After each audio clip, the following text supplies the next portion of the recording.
Thomas and friends, making tracks to great destinations.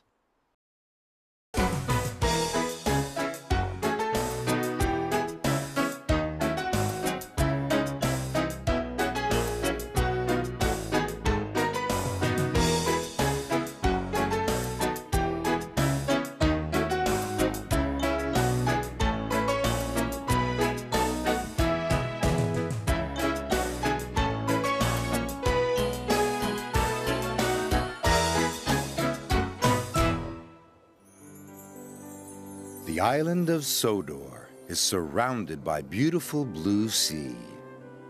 It has fields of green and sandy yellow beaches.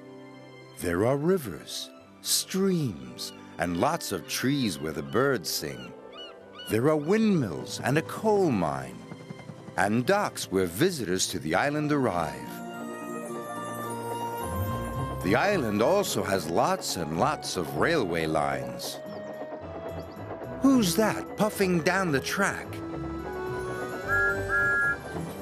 It's Thomas! Hello, Thomas! Hello, everybody! Welcome to the island of Sodor.